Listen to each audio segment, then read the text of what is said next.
Queridos, eu preciso compartilhar com vocês a alegria que eu sinto de ter sido convidado para estar contando meu testemunho aqui.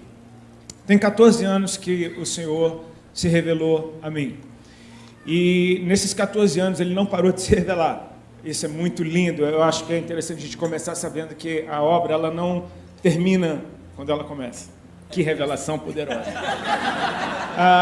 Ele continuou fazendo, ele continua fazendo. E na expectativa daquilo novo que ele ainda vai fazer, que a gente continua com a sede do primeiro dia.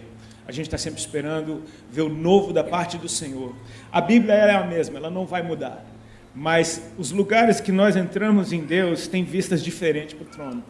Amém? É uma ideia ilustrativa que às vezes me faz desejar muito ouvir o que os meus amigos estão vendo de Deus. Porque com certeza eles estão em lugares que talvez eu nunca tenha colocado os meus pés. Eu quero saber como é que é a vista do mesmo Deus, daquele lugar onde meu irmão se encontra. E eu espero contribuir de alguma forma para que gere mais paixão no teu coração ainda pelo nome de Jesus. Eu quero te dizer como é que eu estou sentindo mais ou menos esse momento aqui. Sabe quando você vai falar de alguém que você ama para uma pessoa, você não quer falar para ela de qualquer jeito, porque se você ama, o seu desejo é que aquela pessoa possa amá-la também. Você já experimentou fazer isso numa festa de aniversário, quando você está homenageando o aniversariante? Com certeza ele está presente. Então, é bem diferente, é muito mais poderoso você falar dessa pessoa que você ama para outras pessoas na presença dela. Eu percebo que a presença de Deus aqui nesse lugar torna um ambiente totalmente profético, e eu oro para que você abra o teu coração e a tua mente e todos os teus sentidos para absorver completamente a atmosfera que o Senhor já trouxe nesse lugar, e que com fé nós vamos entrar e tomar posse de tudo aquilo que Deus tem para nós. Amém, queridos? Abra a tua Bíblia comigo no livro de Salmos, no capítulo 100. Eu preciso te dizer que isso para mim é algo extremamente profético que está acontecendo hoje. Eu compartilhava com o Krigner dentro do carro a respeito do que Deus está fazendo nesse momento na minha vida. Mais ou menos um mês para cá, um mês e pouco para cá. O Senhor tem praticamente gritado: conte sua história, conte seu testemunho, conte sua história. A impressão que eu tenho é que Deus tem falado tanto nesses dias, tem liberado tanta revelação para a sua igreja, que é tempo da gente se lembrar do que a gente foi realmente chamado para fazer, anunciá-lo para as pessoas. Numa linguagem que o mundo possa compreender, e a melhor linguagem que o mundo pode compreender é: Ele fez isso em mim. Eu tive a oportunidade de ver nesse ano uma oração minha respondida, que foi a minha mãe entregando a vida dela para Jesus, com 73 anos de idade. Glória a Deus por isso, amém? Ela já tinha religiosamente entregado sua vida para Jesus, mas sem entregar, vocês entendem o que eu estou dizendo? Sabe, entrega e pega de volta logo na saída ali.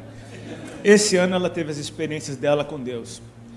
E ela continua sendo quem ela é, só que ela está extremamente interessante, está tão mais viva, tão mais engraçada, sendo quem ela é, mas agora cheia de Jesus, está sendo uma mãe que eu estou tendo muito prazer de conhecer de novo.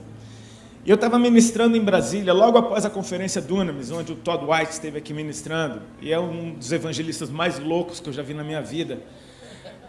Eu acho que ele é o mais normal que existe, né? No final das contas, aquilo deveria ser o normal.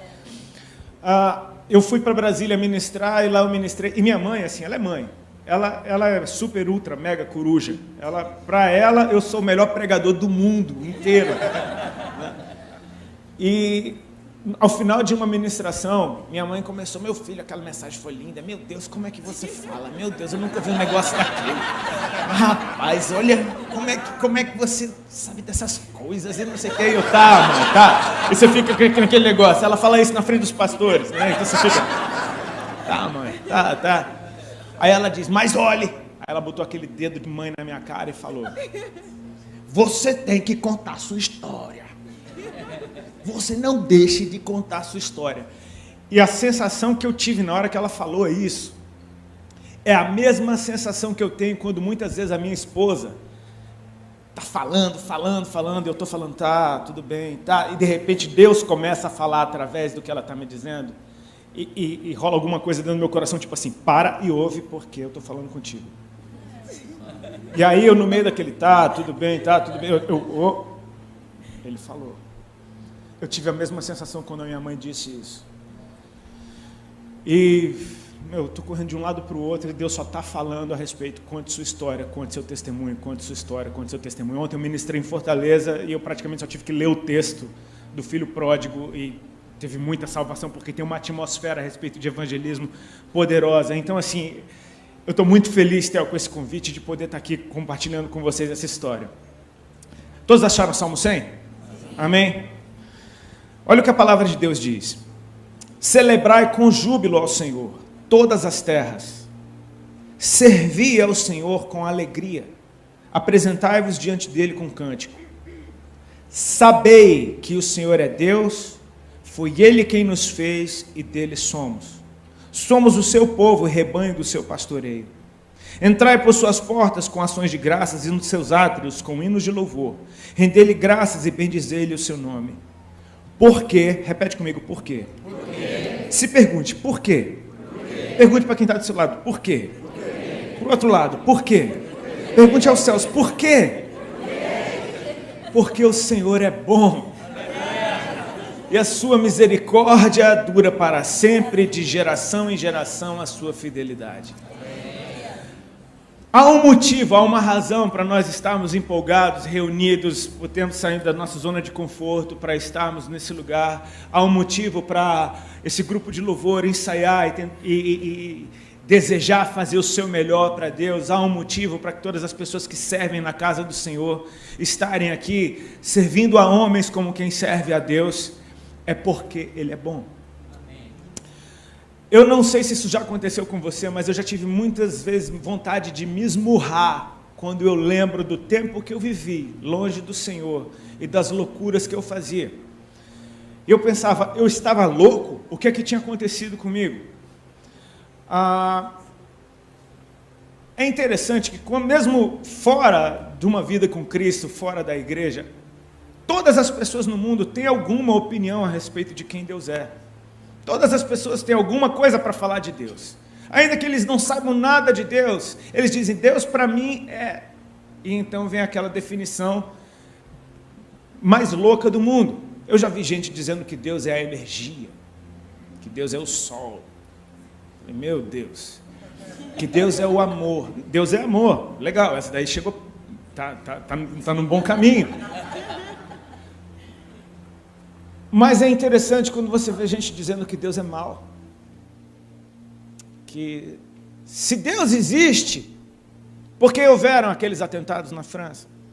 Se Deus existe, porque tem crianças passando fome? Se Deus existe, porque aquelas barragens em Minas Gerais romperam?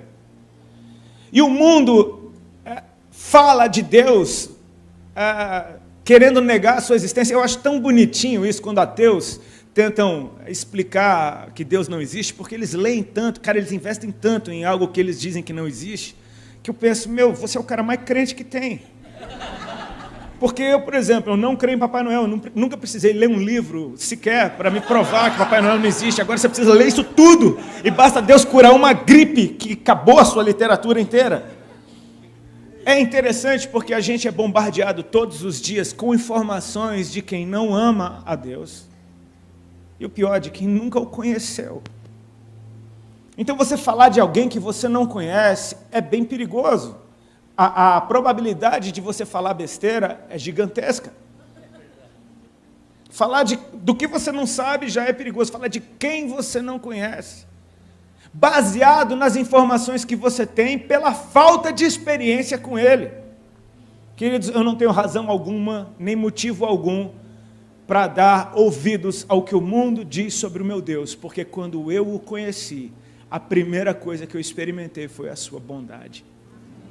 Ela veio antes do meu arrependimento, ela veio antes da minha fé, ela veio antes do meu desejo de mudar, ela veio antes de eu perceber que a vida é maior do que eu.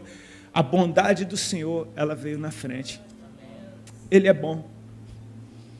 E a partir de quem Ele é, a gente percebe a bondade dele se manifestando em misericórdia e fidelidade, em níveis que não estão atados a condições. A misericórdia, ela dura para sempre, a sua fidelidade se estende de geração em geração.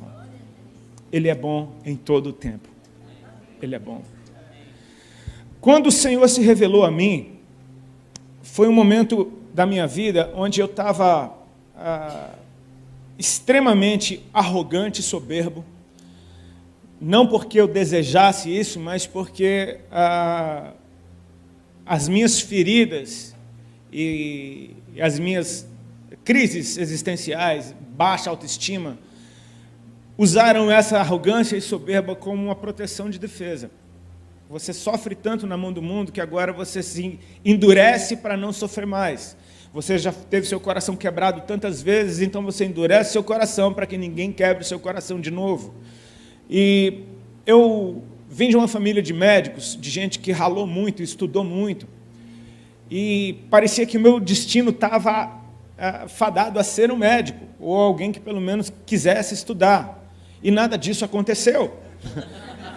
Era desesperador, porque eu olhava para minha mãe, médica, para o meu pai, médico, para o único tio que eu tinha que morava em Brasília, médico. E quando eu viajava de férias, tinha aquela mesa com 52 primos médicos do meu pai. Parece que não tinha outra opção para mim. E eu não fui médico. E eu olhava para a vida dos meus pais, eles naquele ritmo de plantão e trabalho, e aquela correria que não para. Quem é médico sabe como é que é o estilo de vida de um médico. E eu via meus pais sempre cansados, sempre reclamando, brigando muito um com o outro, estressados por conta da profissão. Na minha mente ficou gravado de que aquilo não era bom, de que aquela vida não era boa. Naturalmente eu fui exatamente para o outro lado, quis ir para o inverso. Eu comecei a buscar um referencial de alguém que tivesse prazer na vida, de alguém que gostasse do que faz, porque ainda que eu hoje perceba, minha mãe nasceu para ser médica, ela até hoje trabalha com medicina, serve na comunidade lá em Brasília, ela é do programa Mais Médicos, minha mãe até hoje, 73 anos, está lá, ela vai lá. E eu não percebia isso na época, porque eu não via prazer, eu estava buscando prazer, eu falei, eu quero fazer alguma coisa da minha vida que me dê prazer.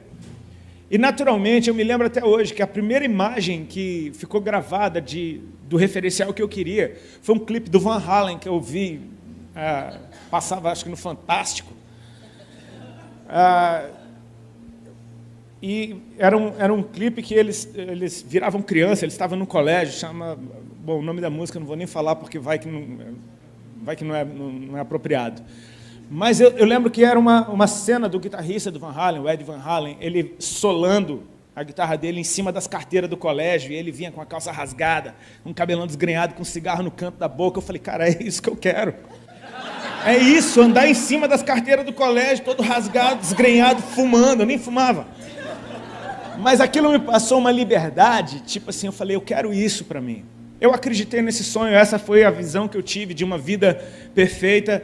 E para resumir, fazer de uma longa história curta, no ano de 93, a banda que eu tocava gravou o primeiro CD, esse CD estourou no Brasil inteiro. Então, de repente, o meu sonho de adolescente, que não teve influência nem do histórico dos meus pais, nem dos conselhos dele, muito pelo contrário, eu fiz tudo o contrário do que me mandaram fazer.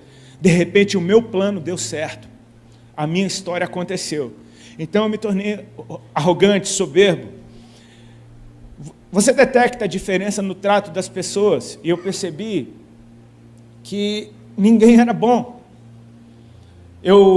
Quando ia tocar em Brasília, que é a minha cidade, eu vi aqueles playboy do colégio que me apavoravam, dizendo, e aí, Rodolfão, beleza, cara? Você lembra da época da gente do colégio? Eu falei, eu lembro, cara, não esqueço. Mas todo mundo agora queria ser meu amigo. Eu vi aquele monte de menina bonita que nunca olhou para mim, nem para dar oi, olhando já com o dedinho na boca. Eu falei, cara, fiquei lindo? Eu sei que esse milagre não aconteceu só com a minha esposa, ela me acha lindo, minha mãe também. Mas você percebe que todo mundo que se relacionava comigo era com alguma forma de interesse. Até quem colava comigo estava querendo alguma coisa, queria entrar de graça em boate, queria ir para show de graça, queria estar no meio da balada, queria ser convidado, enfim. Quem fica na periferia de um cara como esse, desfruta de tudo que ele desfruta. Então, eu percebia isso. Meus relacionamentos travaram. Eu usava todo mundo da mesma forma que eu achava que eu estava sendo usado. Não é justificativa, mas é uma matemática burra que, infelizmente, no mundo é assim. Me usaram, eu vou usar também. E eu fiquei desse jeito. Eu sei que quando eu fui, no começo da minha carreira como músico, quando o CD saiu, eu conheci a minha esposa, a Alexandra. Ela tinha 15 anos de idade, eu fui tocar na cidade dela, ela com 15 anos já dava aula de inglês, então ela foi contratada para ser intérprete do Ramones, que era a banda que estava fazendo turnê no Brasil, a gente foi abrir o show para eles, e ela foi contratada para ser intérprete do Ramones. Então eu conheci ela nesse contexto. Foi amor à primeira vista.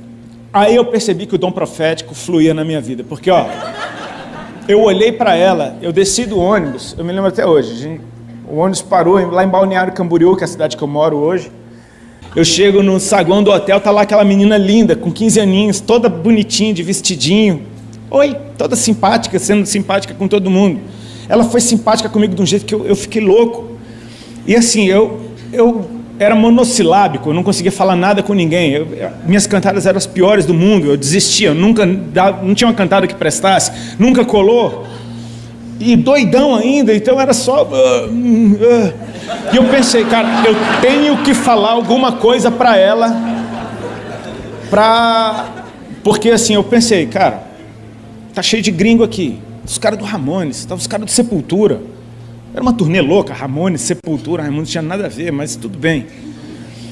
E eu falei, eu tenho que falar alguma coisa para ela. E eu ficava meio que olhando para ela com aquela cara de louco, e ela olhando, oi. E eu pensando, fala alguma coisa. Eu falei, cara, você é linda. Falei para ela assim, eu tô apaixonado por você, cara. Eu te amo. Com essas palavras, nessa sequência. Eu vou me casar com você.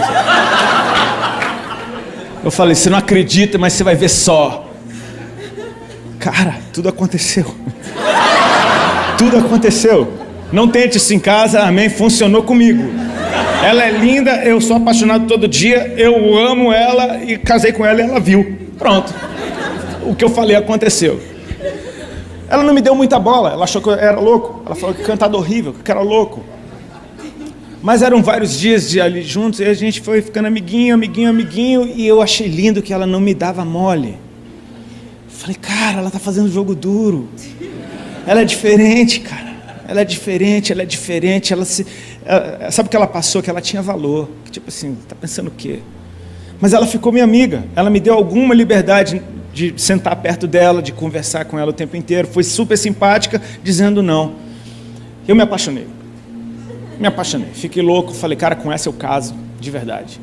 No ano de 2000, fui tocar de novo em Balneário Camboriú. Nesse tempo, a gente se reencontrou algumas vezes, esporádico, umas 5, 6 vezes a gente se reencontrou na vida. E eu vi a Alexandra crescendo. Eu vi ela ficando uma mulher, eu vi ela, enfim, descambando para um lado bagunçado. E em 2000 eu reencontrei a Ali. Eu fui tocar na cidade dela, fiquei no mesmo hotel que a gente se conheceu e ela apareceu lá. E quando eu vi a Ali, ela estava completamente diferente da Ali que eu conhecia. Ela já não era mais uma menininha de 15 anos pura. Ela estava muito louca.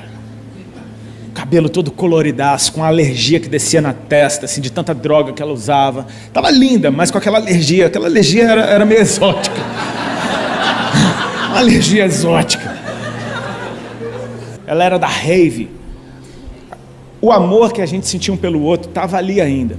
Ainda que os dois estivessem muito bagunçados. Ela estava muito bagunçada e eu estava igual eu estava, só que pior por tempo na bagunça. Eu sei que daquele dia até hoje ele nunca mais desgrudou. Ela largou tudo que ela estava fazendo em Balneário e, resumindo, em um mês ela estava morando comigo aqui em São Paulo. E aqui a nossa vida começou um conto de fadas e em pouquíssimo tempo virou um pesadelo. Ela arrumou um emprego muito legal numa boate e ela era hostess da boate, uma boate Playboy lá no Itaim. E ela tinha que ficar todas as noites com uma lista de playboy que entrava, playboy que não entra, playboy que entra, playboy que não entra. Tomando cantada de playboy a noite inteira, ganhando droga de todo mundo. Ela tomava êxtase toda noite. Eu falava, cara, isso está ficando pesado. O estilo de vida dela me chocava. Eu achava que eu era super natureba perto dela. Eu sei que a gente começou a sofrer demais. Nosso relacionamento. Aí eu comecei a perceber, cara, que a primeira vez que eu estava abrindo o meu coração para alguém de verdade, no meio daquele contexto, eu estava sofrendo de novo. Então era como se eu dissesse, cara, tá vendo como você é burro? Tá vendo como você não devia ter se aberto desse jeito? Eu comecei a querer endurecer de novo. A gente começou a sofrer, o nosso relacionamento começou a se deteriorar e, enfim, a gente começou a ter brigas terríveis. Eu comecei a mandar ela embora de casa, ela não ia. Então eu tentava humilhar ela para ver se ela ia, ela não ia. E aquilo estava ficando insustentável. Nesse tempo, eu comecei a entrar em paranoia, porque eu comecei a adoecer. Meu corpo começou a manifestar sintomas de uma doença física. Eu achava que era emocional, eu achava que aquilo era uma viagem da minha cabeça, eu achava que aquilo não estava acontecendo, mas estava. Eu estava perdendo peso, minhas roupas me diziam que eu estava ficando cada vez mais magro, o colar que eu usava no pescoço estava ficando frouxo, o cinto eu tinha que apertar cada vez mais. As pessoas começavam a dizer, cara, você está muito magro, o que é que está acontecendo? Começava a rolar conversa, dizendo, não, ele deve estar com AIDS, ele deve estar com AIDS, e eu desesperado com aquela situação, nada de eu ganhar peso. Começaram a aparecer caroços debaixo do meu braço e na região da virilha.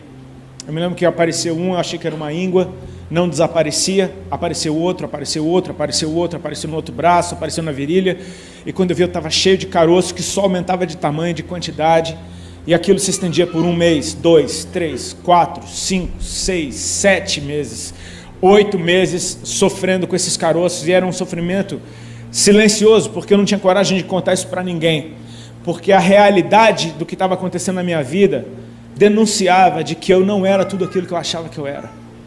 Aquela verdade estava me confrontando e estava dizendo, cara, você não é o super-homem, você é frágil.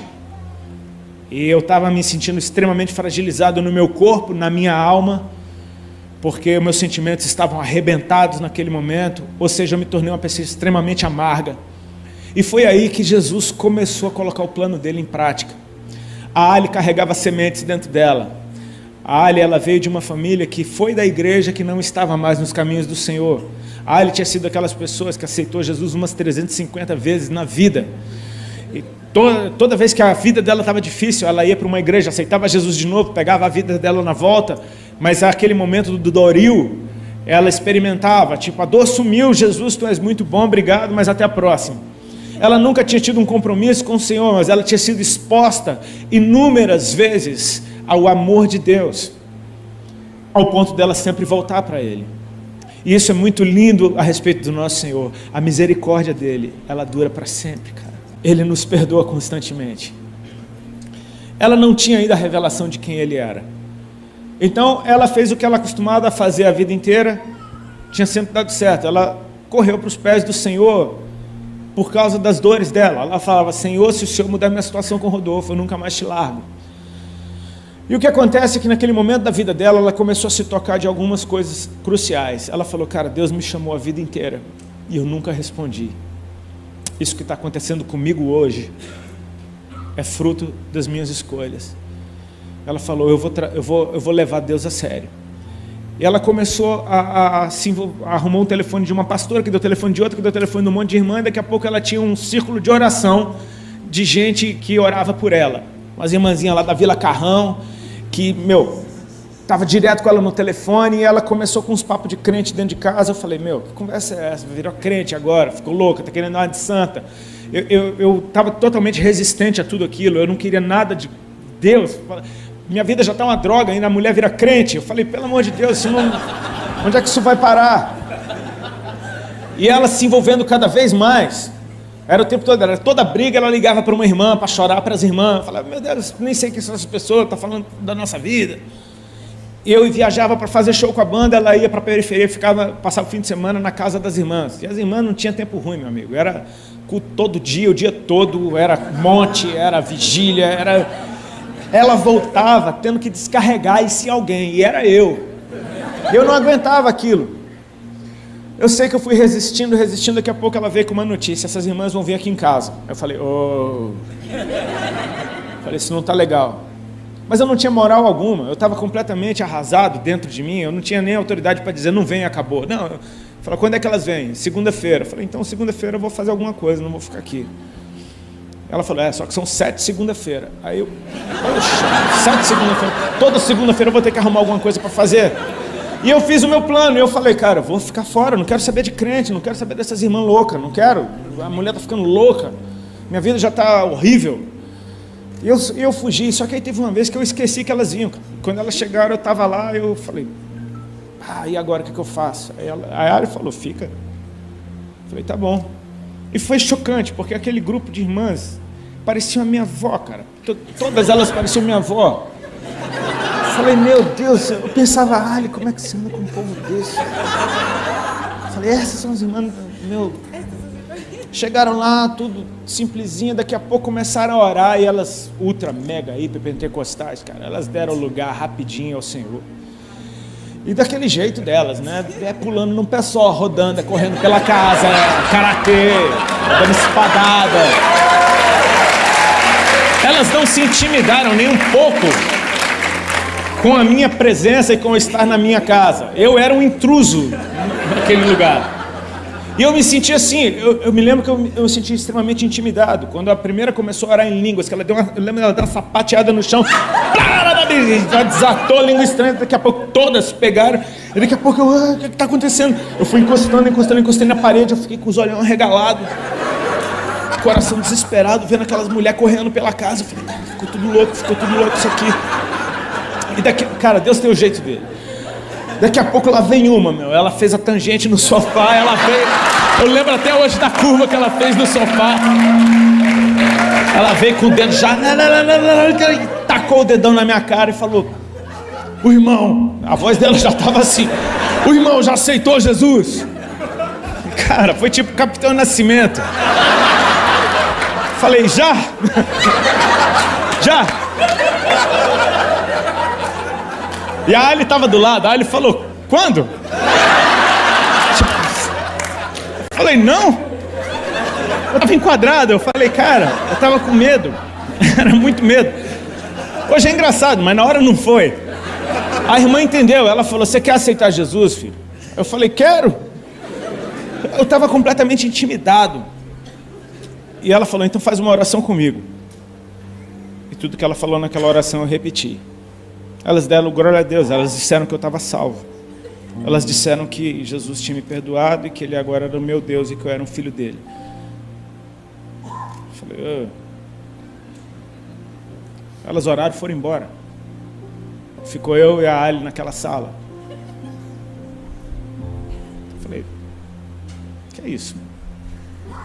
Que povo é esse que você está andando? Explica agora esse negócio. Aquelas músicas que elas cantaram, que blá blá blá blá blá blá é aquele lá.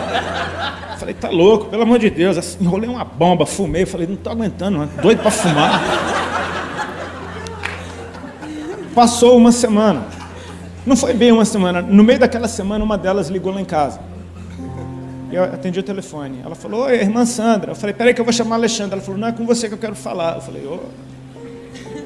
Ela falou, irmã Sandra. Eu falei, amém.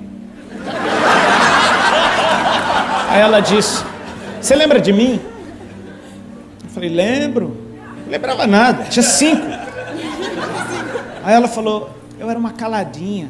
Você lembra de uma caladinha?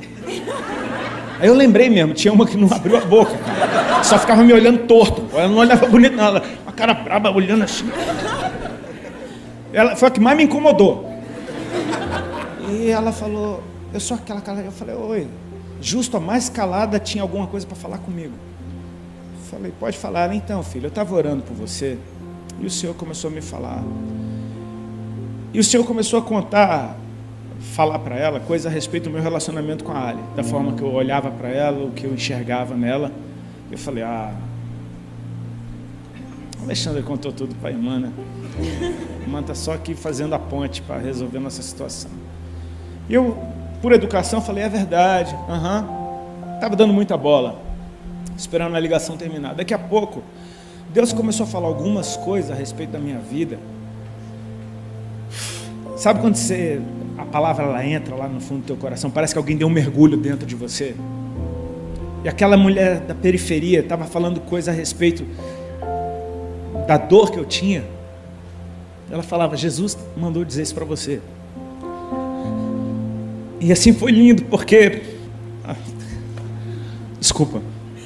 Eu sou desses caras que anda falando no telefone andando. E tinha um espelho no corredor. Eu parei na frente daquele espelho, o cara estava chorando. Só de ouvir que ele me amava. E aquilo assim, atraiu meu coração. Porque eu falei, cara, tem algo maior. Veio a segunda-feira seguinte e eu não relutei, eu quis ficar. Eu já falei, poxa, qual é? Sabe a curiosidade, o Senhor, Ele toca a gente com a curiosidade. Ele não mostra tudo, e Ele nunca vai mostrar tudo. Isso é lindo a respeito dEle. Ele vai manter a gente buscando sempre. Eu queria saber, como assim? Vieram aquelas irmãs, fizeram aquela gritaria na sala, correram, pularam, gritaram. Eu já não fiquei com medo, eu já estava acostumado. Parei, fiquei fingindo que eu estava orando, só mexendo a boca. E de repente, cara, uma delas, ela veio na minha direção, fazendo a curva no sofá. Eu falei, já sei o que vai acontecer, ela vem orar por mim. Isso é interessante a gente saber como a gente se torna religioso rápido. A gente já sabe tudo que vai acontecer. Eu falei, não, ela vai vir aqui na minha direção, ela vai orar por mim. E foi dito e feito, e ela veio. Só que ela não veio com o dedo na minha cara, ela veio com a mão na minha cabeça. Ela botou a mão na minha cabeça e ela parou e ela começou a orar em línguas. Eu, naturalmente, não entendia nada do que ela estava falando, eu simplesmente fiquei quietinho no meu canto. No meio daquela oração, ela tomada, cheia do Espírito Santo, ela baixou a mão até a minha barriga. E ficou orando com a mão na minha barriga. E eu achando aquilo tudo estranho, de repente ela parou e sem nenhum drama, sem nenhum floreio, sem nenhum tom de voz diferente, ela me entregou um recado. Ela falou, irmão Rodolfo, com essa naturalidade, ela falou assim, o Senhor Jesus está mandando te dizer que nessa tarde Ele está te curando de um câncer no estômago, para você saber que Ele é Deus, que Ele te ama e que Ele tem uma obra para fazer na tua vida. E aquilo foi tipo um soco. Eu me lembro do calorão que eu senti na hora. Eu me lembro de um pinguinho de sorriso que apareceu na minha boca, tipo, porque são as boas novas. Ele tem boas notícias para nos dar. Ele é bom. Por pior que eu estivesse, o que Ele tinha para falar a meu respeito era algo bom. E eu comecei a pensar, meu Deus, eu tenho 28 anos de idade, como assim? Câncer? Isso não faz sentido. A gente começa a fazer conta, tipo, mas eu sou muito novo. Daqui a pouco eu comecei a pensar, cara, eu tenho uma dor de estômago há 2 anos que não passa. Falei, que estranho isso. Aí comecei a me lembrar, meu Deus, eu estou perdendo peso há muito tempo. Meu Deus, eu estou cheio de caroço espalhado pelo corpo há tanto tempo. Falei, cara, tudo isso é sintoma. Eu ouvi as conversas de doença dentro de casa. Daqui a pouco eu me toquei. Por que eu ouvi as conversas de doença de câncer dentro de casa? Porque o meu avô, pai da minha mãe, morreu de câncer de estômago. Porque 2 tios, irmãos da minha mãe, morreram de câncer de estômago. Porque 2 tias, irmãs da minha mãe, tiveram que arrancar um seio por causa de câncer. Eu falei, cara, isso estava na família. Eu comecei a pensar, só que ficava dentro da minha cabeça, Ele está te curando. Ele não estava simplesmente dizendo que eu tinha, Ele estava dizendo que Ele estava tirando. Eu nunca vi ninguém, uma ministração de cura desse jeito, porque não foi repreensão da doença, não foi sai em nome de Jesus, foi um recado. Ela disse, Ele está mandando te dizer que Ele está te curando, para você saber que Ele é Deus, que Ele te ama e que Ele tem uma obra na tua vida. E o que aconteceu? Aquilo se manifestou no meu físico. Naquela tarde, eu me lembro que quando a gente estava terminando de orar, de mãos dadas, eu comecei a soprar. Eu soprava muito forte até sair todo o ar do meu pulmão. E aquilo ficou até estranho. Eu me senti até constrangido, porque eu falei, que coisa estranha que eu estou fazendo, por que eu estou fazendo isso? Veio na minha mente, tem algo saindo de você. Eu percebi, cara, ela falou de um câncer no estômago. Eu prestei atenção, meu estômago não estava doendo. Eu falei, cara, não está doendo. Interessante. Aquilo era uma segunda-feira. Passou a terça, passou a quarta-feira. Na quinta-feira eu acordei de manhã, tomei banho. E quando fui passar desodorante, não tinha caroço nenhum debaixo do braço. Falei, cara, o que é isso? Eu olhei o outro braço, não tinha caroço nenhum. Eu apertei na virilha, não tinha caroço nenhum. Eram muitos, eram bolotas enormes, mais ou menos desse tamanho. Eu contei 9 num braço uma vez, mais um monte no outro. Eu mal fechava os braços, eu tinha que tomar 2 anti-inflamatórios por dia. Eu estava nesse ritmo há uns 4 meses para fechar os braços. Doía demais. E de repente aquilo tudo desaparecia, estava tudo branquinho. Eu me lembro que eu saí correndo pela casa. Ele vem ver um negócio. Ele estava secando o cabelo no outro banheiro. O que foi? Eu falei, olha isso aqui. Eu apertava fundo, eu tentava procurar, não tinha nada. Ali eu falei, cara, ele é real. Para tudo. Eu falei, eu sei que você está me vendo aqui agora. Aquilo mexeu comigo. Eu falei, cara, ele é real, ele me ama. Só que a ficha demorou para cair. Eu ia morrer, eu não vou mais. Meus dias estavam acabando. Agora começou.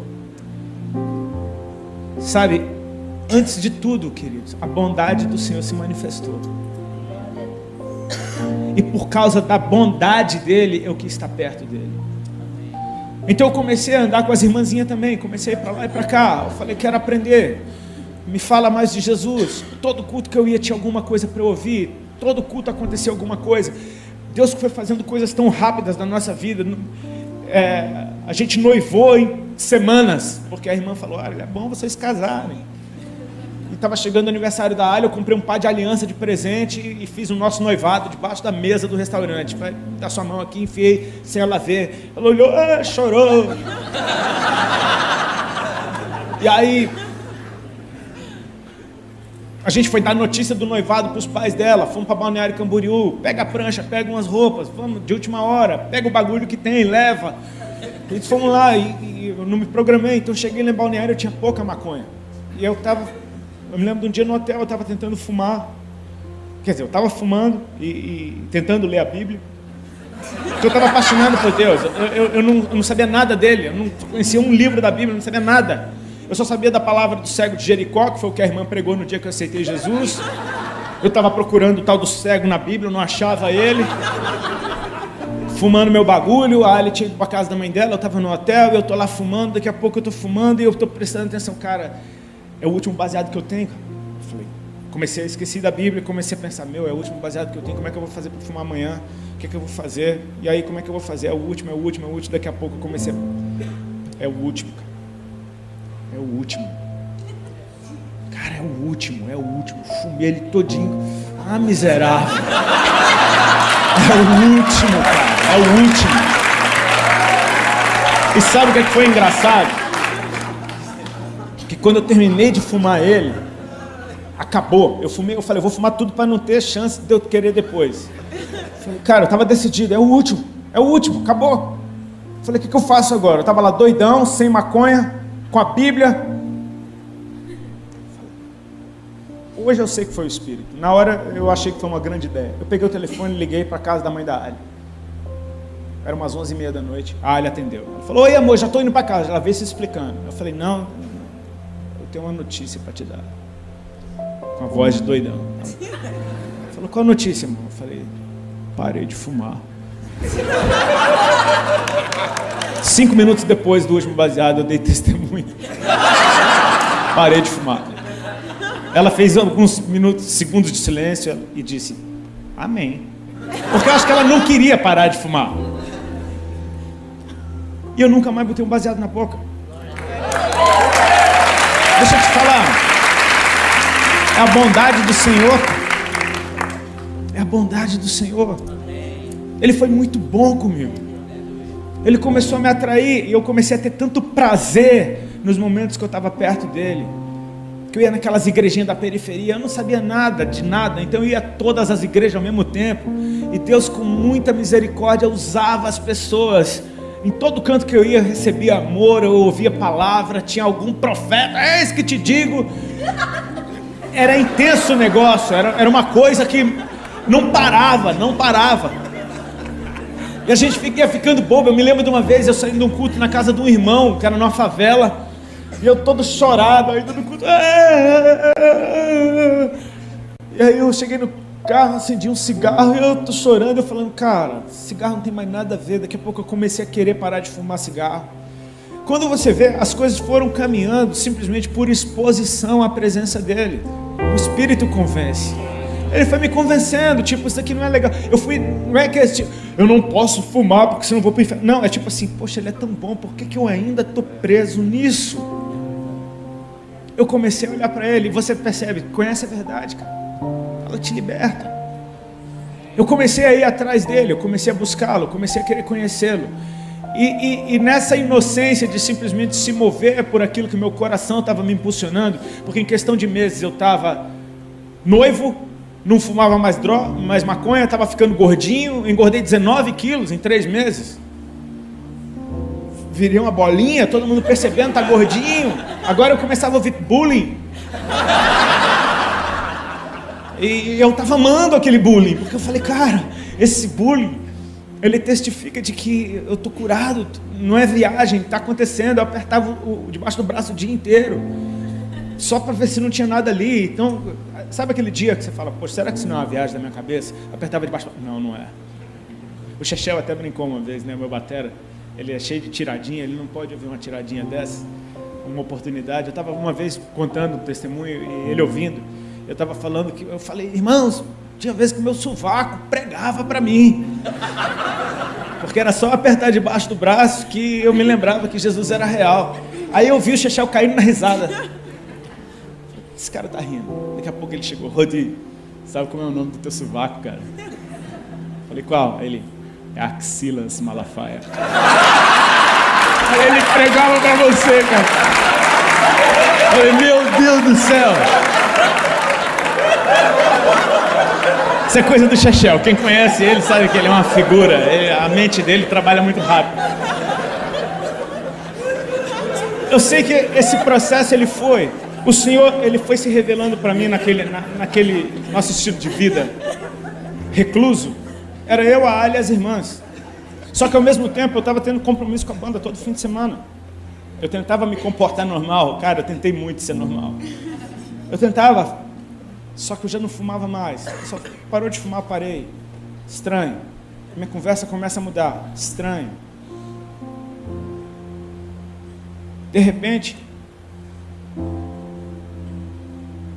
eu começo a me sentir mal naquele ambiente. De repente aquilo ali já não está mais agradando o meu coração. De repente eu começo a perceber por que esse desgosto que eu estou sentindo. Por que eu não tenho mais prazer nisso? Sendo que eu tinha. Eu comecei a perceber, cara, eu estou ficando diferente. E eu percebi que Jesus estava me dando uma vida real agora. Agora eu tinha uma vida real. Agora eu tinha uma vida, cara, eu tinha vontade de falar com os meus pais, eu tinha vontade de contar para eles que eu não usava mais droga, eu tinha vontade de compartilhar isso com todo mundo. Tinha uma vida real acontecendo ali. A bondade do Senhor, Ele me atraiu para Ele porque Ele é bom. E tudo que Ele estava fazendo na minha vida era tão bom que eu falei, cara, isso é muito bom. Todo mundo vai achar bom. Quando todo mundo souber como Deus é bom e que Ele me fez bem, todo mundo vai achar bom. Só que chegou um tempo que eu não aguentei mais ficar lá. E para mim foi algo que se eu pensasse muito, eu não sairia da banda. Só que chegou um fim de semana que naquele fim de semana foi meio que o papo do esse é o último. E eu decidi que aquele era o meu último fim de semana com a banda. Naquele fim de semana eu decidi, cara, esse é o meu último fim de semana. E aí eu dei a notícia para eles na segunda-feira. E na segunda-feira eu saí oficialmente da banda. Eles ficaram muito bravos comigo, com toda razão. Com toda razão. Você mudou de vida, tomou uma atitude que mudou a vida de todo mundo ao teu redor e ninguém escolheu isso. Natural, ficaram com raiva. Foi um período que eu conheci a bondade de Deus por outro prisma. Porque agora minha vida ficou um caos. Agora todo mundo que me amava me odiava, agora minha família achava que eu estava louco, agora meus amigos desapareceram, agora eu era a vergonha daquela geração que me aplaudia. Agora eu era o traidor do rock, agora eu era um cara que não pensa em ninguém, e eu estava querendo só dizer para todo mundo, cara, ele é bom. O que ele fez em mim foi bom. Cometi muitos erros, porque depois com o tempo você aprende que a melhor coisa é ficar calado, simplesmente deixar Deus fazer a obra dele. Eu quis me justificar, e parece que quanto mais eu falava, mais complicava tudo. Eu sei que a gente entrou num período que eu acho que eu comecei a entrar até numa certa depressão, mas a gente percebe que essas estações, elas te empurram para mais de Deus. É uma pressão tão preciosa, porque do jeito que você está, você vai morrer, cara, você vai enlouquecer, você precisa se mover, e aquela pressão empurrava para dentro de Deus, tipo, cara, eu ia para a palavra de Deus, eu não entendia nada, mas eu queria conhecer, e aí a palavra começava a me dizer o que estava acontecendo comigo. Eu me lembro de um versículo, cara, que esse me marcou, quando eu estava chorando um dia, sofrendo, todo mundo me xingando, eu li: bem-aventurados sois vós, quando os perseguirem, injuriarem e mentindo fizerem todo o mal contra vocês, grande é a sua recompensa, porque fizeram assim com os profetas que vieram antes de vocês. Eu falei, cara, o que está acontecendo comigo então? Você começa a perceber que tem algumas preciosas promessas da Bíblia que ninguém quer pôr na caixinha, tipo, vocês serão odiados de todos pelo meu nome. Eu comecei a perceber, cara, isso é por causa do nome dele. A ficha começa a cair, cara, é muito maior do que eu, ele fez algo em mim, ele me trouxe para perto dele para que eu conhecesse. Eu comecei a perceber, cara, eu acho que Deus está querendo usar a minha vida para chamar a atenção de outros. Eu percebi que do jeito dele foi extremamente eficaz, nem sempre é o jeito mais prazeroso.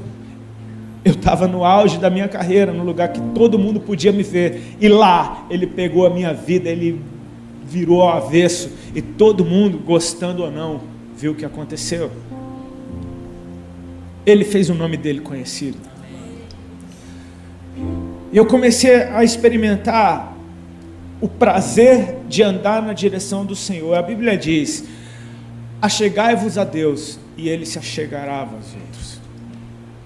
Não significa que Ele não esteja com você, está falando de manifestações da sua presença. Cada passo que você dá para dentro de Deus, você sente aquela atmosfera cada vez mais intensa, mais profunda.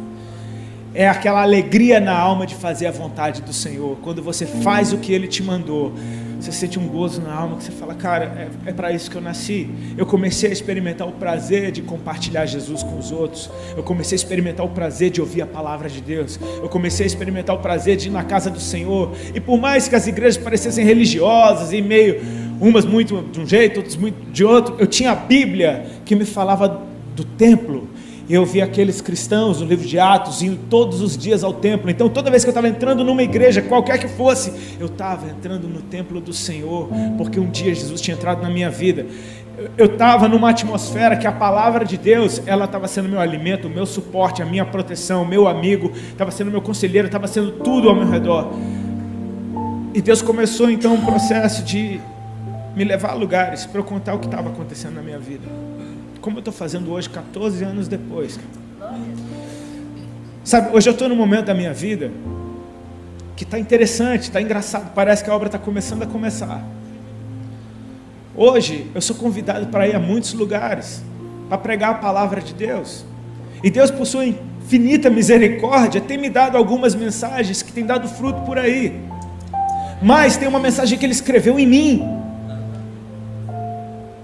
e essa é muito poderosa, porque essa não tem a ver com a minha revelação, não tem a ver com o esforço meu, não tem a ver com a minha fé, não tem a ver com o meu desejo, tem a ver com a bondade dEle, de me alcançar, quando eu nem sabia que Ele existia.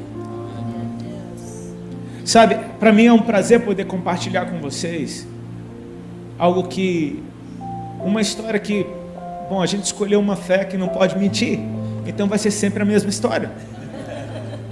Eu não vou ficar inventando, incrementando. É a mesma história. É de como Ele um dia chegou, de como Ele fez, de como Ele atraiu os meus olhos. E estar hoje aqui te mostra que até hoje Ele continua sendo interessante como Ele era no primeiro dia. Até hoje Ele continua manifestando a sua bondade como no primeiro dia. Até hoje Ele continua estendendo a sua misericórdia, porque a gente não para de falhar. E Ele está lá amando a gente, nos ensinando, muitas vezes dando um pedala, mas não é um espancamento. Deus não está acabando com você, Ele só está te falando que você está indo pelo caminho errado. Ele está querendo te tanger para o caminho certo. É a vara, é o cajado, consolando. A gente começa a perceber que Ele é bom em todo tempo. O que eu queria deixar para vocês, querido, é que há um motivo maior para a gente estar com Ele. É maior do que os nossos desejos, do que aquilo que a gente quer que Deus faça na nossa vida. É maior do que um milagre que você precisa. É maior do que o sentido que você quer encontrar para a tua vida. É a bondade do Senhor. Ele é bom. Ele é bom.